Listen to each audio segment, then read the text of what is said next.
Hello students, I am professor Neeta Phulchand Gaikwad. Welcome in our free education channel English Master. आज के इस lecture में हम पढ़ेंगे class 8 English text book series unit number 2, जो हमने ऑलरेडी स्टार्ट किया है।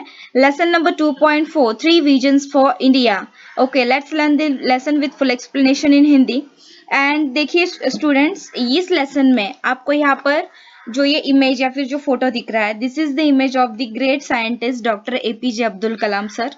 एंड मैं आपको इन्फॉर्मेशन दे देती हूँ about this lesson, that this lesson is part of the famous speech delivered by doctor APJ Abdul Kalam eight IIT Hyderabad on 25 मई 2011। जो sir ने स्पीच दिया था आईआईटी हैदराबाद के वहां पर, तो वो स्पीच जो उन्होंने दिया था, दैट स्पीच आपके इस लेसन में जो भी उन्होंने उनके स्पीच में कहा था, it comes in your this lesson. So let's learn it. In this lesson जो हम पढ़ेंगे, that he outlines his 3 visions for his Motherland India. Vision का मतलब होता है सपना, विजन्स यानी ड्रीम्स। जो भारत के लिए उन्होंने 3 सपने देखे थे। And pleads with Indians to get involve in the nation building process to make India developed nation. So let's learn it and do like, share, subscribe our channel, keep supporting. Thanks a lot for your love and support to our English Master channel. Hard words note down कीजिएगा।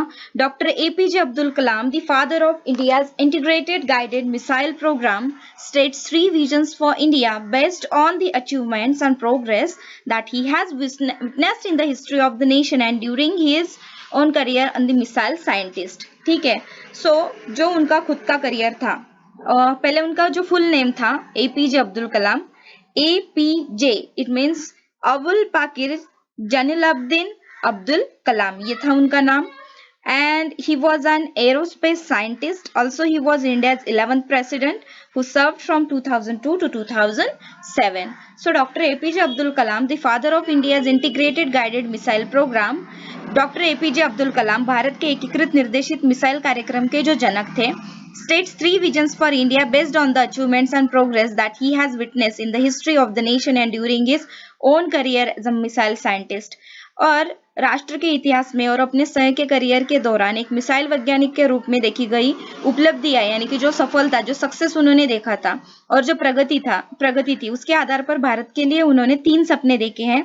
Doctor Kalam 3 visions for India are, Bharat के लिए doctor कलाम के 3 सपने हैं, that is freedom, freedom का मतलब होता है आजादी, स्वतंत्रता। Development, development means what, Vikas. And standing up यानी कि देश को सक्षम तरीके से खड़ा करना। The focus of his presentation is on developing India to its fullest potential. Okay students, potential means what, ki that qualities and abilities that already exist and can be developed। और standing up का मतलब होता है कि facing challenges bravely, कि देखिए कि अपने देश को, भारत देश को पूरी तरह से सक्षम करने, पूर्ण तरह से सक्षम करना, यानी कि उनका जो प्रेजेंटेशन, जो उन्होंने प्रस्तुतिकरण दिया था वहां पर, जहां पर वो स्पीच दे रहे थे, कि उनका उद्देश्य था कि भारत को अपनी पूर्ण क्षमता के लिए विकसित करना है। और जबकि while standing up to the rest of the world with fully validated self-respect for the achievements, validated का meaning क्या है students, reliably proved, okay, यानी कि हम बोलते हैं ना कि मान्यता देना, self respect for the achievements that have been obtained in the modern times, जबकि आधुनिक समय में प्राप्त की गई जो सफलता है उसके लिए पूरी तरह से मान्य आत्मसम्मान के साथ बाकी दुनिया के साथ भारत देश को सक्षमता से खड़ा करना, यह उनका ड्रीम था। This are the 3 dreams of doctor APJ Abdul Kalam, freedom, development and standing up. स्वतंत्रता, फ्रीडम यानी स्वतंत्रता या फिर आजादी, डेवलपमेंट का मतलब होता है विकास, और स्टैंडिंग अप यानी सक्षमता से खड़ा होना। सो चलिए आगे पढ़ते हैं।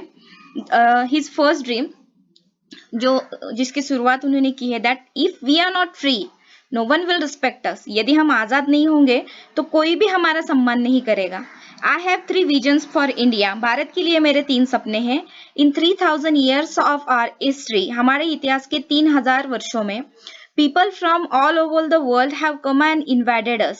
okay, so invaded us का मतलब होता है कि दुनिया भर से लोग आए और हम पर आक्रमण किए। invaded यानी कि आक्रमण करना, कि हमारे इतिहास के 3000 वर्षों में दुनिया भर से कई लोग आए और उन्होंने हमारे देश पर आक्रमण किया है। captured our land and conquered our minds, उन्होंने हमारी भूमि पर कब्जा किया और हमारे मन पर भी उन्होंने जीत हासिल की।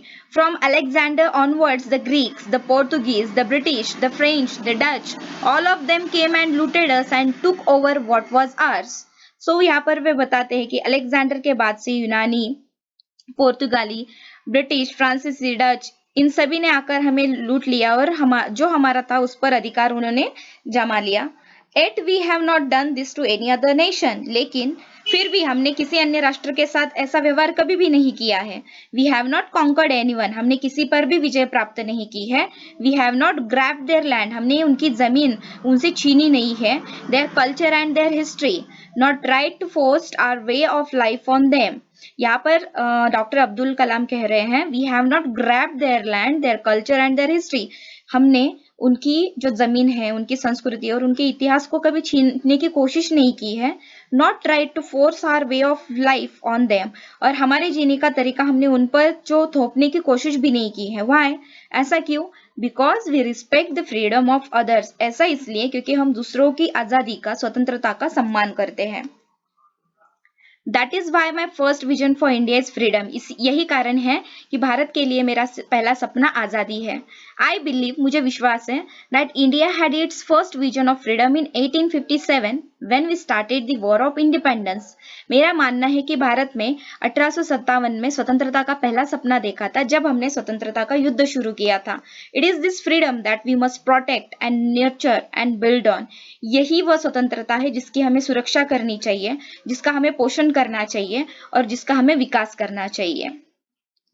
ठीक है, यहाँ पर वे कहते हैं इफ वी आर नॉट, यहाँ पर ये कहते हैं कि यदि हम स्वतंत्र नहीं है, ठीक है, if we are not free then no one will respect us. अगर हम स्वतंत्र नहीं होंगे, अगर हम आजाद नहीं होते तो कोई भी हमारा सम्मान नहीं करेगा। My second vision for India is development. यहाँ पर वे कह रहे हैं कि मेरा दूसरा सपना जो है भारत के लिए वो है विकास।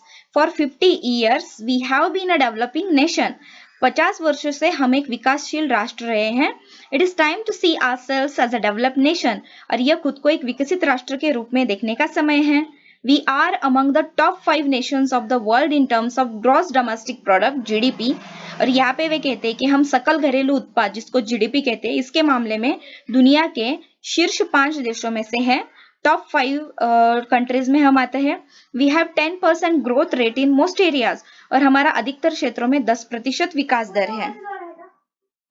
उसके बाद ये कहते हैं our poverty levels are falling and our achievements are being globally recognised today. हमारी गरीबी का स्तर अब गिर रहा है और हमारी सफलता आज विश्व स्तर पर पहचानी जा रही है। Yet we lack the self-confidence to see ourselves as a developed nation, self-reliant and self-assured।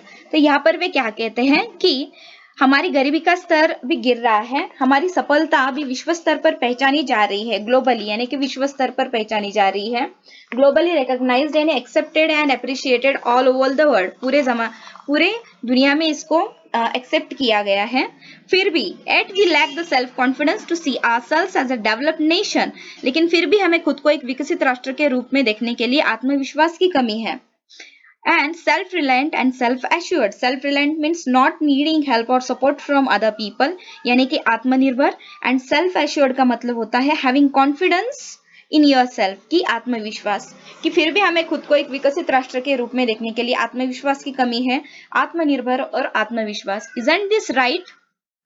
Standing up to the world. और यहाँ पर वे कह रहे हैं क्या यह सही नहीं है भारत को दुनिया के सामने सक्षमता से खड़ा होना चाहिए। I have a third vision that India must stand up to the world और no one will respect us. और इसीलिए मेरा तीसरा सपना है भारत को दुनिया के सामने सक्षमता से खड़ा होना चाहिए, नहीं तो कोई भी हमारा सम्मान नहीं करेगा। Only strength respect strength. Strength यानी ताकत, केवल ताकत ही ताकत का सम्मान करती है। We must be strong not only as military power but also as an economic power. हमें न केवल एक सैन्य शक्ति के रूप में बल्कि एक आर्थिक शक्ति के रूप में भी मजबूत होना चाहिए। Both must go hand in hand. और दोनों को, यानी कि जो हमारी मिलिट्री पावर है और जो इकोनॉमिक पावर है, इन दोनों को हाथ में हाथ मिलाकर आगे बढ़ना चाहिए। Why are we in India so embarrassed to recognize our own strength, our achievements? और यहाँ पर वे कहते हैं कि हम अपनी ताकत, अपनी जो सफलता है उसको पहचानने के लिए भारत में इतने सशंकित क्यों हैं? हम क्यों इतना सोचते हैं? We are such a great nation. हम इतने बड़े राष्ट्र हैं। We have so many amazing success stories. हमारे पास कई अद्भुत सफलता की कहानियां हैं। But we refuse to acknowledge them. लेकिन हम उन्हें स्वीकार करने से इनकार कर देते हैं। Why? ऐसा क्यों है? वी आर, यहाँ पर ये कहते हैं कि we are the producer of wheat in the world, तो ये कहते हैं हम दुनिया में गेहूं के दूसरे सबसे बड़े उत्पादक हैं। We are the second largest producer of rice, हम चावल के सबसे दूसरे बड़े उत्पादक हैं। We are the first in milk production, हम दूध उत्पादन में पहले स्थान पर हैं। We are number 1 in remote sensing satellites, हम सुदूर संवेदन उपग्रहों में भी नंबर 1 पर हैं। Look at doctor Sudarshan, he has transferred the tribal village into a self-sustaining self-driving unit। और यहाँ पर वे एक जो उदाहरण ये दे रहे हैं वो है डॉक्टर सुदर्शन जी का, यानी कि यहाँ पर वे कहते हैं कि डॉक्टर सुदर्शन जो है उनको देखो तो उन्होंने आदिवासी गांव को एक आत्मनिर्भर आत्मविश्वास के साथ गांव के रूप में बदल दिया है, स्थानांतरित यानी परिवर्तित कर दिया है। यहाँ पर देखिए सेल्फ सस्टेनिंग का मतलब है, लिख लीजिए, able to maintain well self without outside assistance यानी आत्मनिर्भर, और सेल्फ ड्राइविंग यूनिट का मतलब होता है मैनेजिंग ऑन ओन्स, यानी कि अपने खुद के बलबूते पर अपने गांव का उन्होंने जो डॉक्टर सुदर्शन है उन्होंने जो आदिवासी गांव है उसको आत्मनिर्भर आत्मविश्वास के साथ खुद के पैरों पर खड़ा कर दिया है।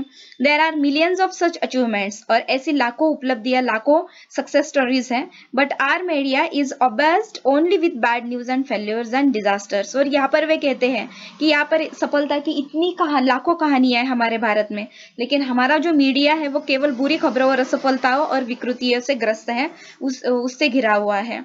Do we not realise that self respect comes with self reliance, इसका मतलब है क्या हमें इस बात का एहसास नहीं है कि आत्मसम्मान आत्मनिर्भरता के साथ आता है। सेल्फ रिस्पेक्ट यानी आत्मसम्मान, सेल्फ रिलायंस यानी आत्मनिर्भरता। क्या हमें इस बात का एहसास नहीं है कि आत्मसम्मान आत्मनिर्भरता के साथ आता है। यहाँ पर वे अपने लाइफ में का एक इंसिडेंट बता रहे हैं that I was in Tel Aviv once and I was reading the Israeli newspaper, कि मैं एक बार तेल अवीव में था और मैं इजरायली अखबार पढ़ रहा था। It was the day after a lot of attacks and bombardments and deaths had taken place, यह वह दिन था जब बहुत सारे हमले और बमबारी और मौतें वहां पर हुई थी। एंड वो वहां पर कहते द हमास स्ट्रक, और हमास पर भी हमला हुआ था। But the front page of the newspaper had the picture of a Jewish gentleman who in 5 years had transformed his desert land into an orchard farm and granary। और यहाँ पर वे बता रहे हैं, लेकिन अखबार के पहले पन्ने में एक यहूदी सज्जन की तस्वीर थी जिसने 5 साल में अपने रेगिस्तानी जमीन को आर्किड खेत और अन्न भंडार में बदल दिया था। It was this inspiring picture that everyone woke up to, और यह एक ऐसी प्रेरणादायक तस्वीर थी जिसे देखकर हर कोई झूम उठा था।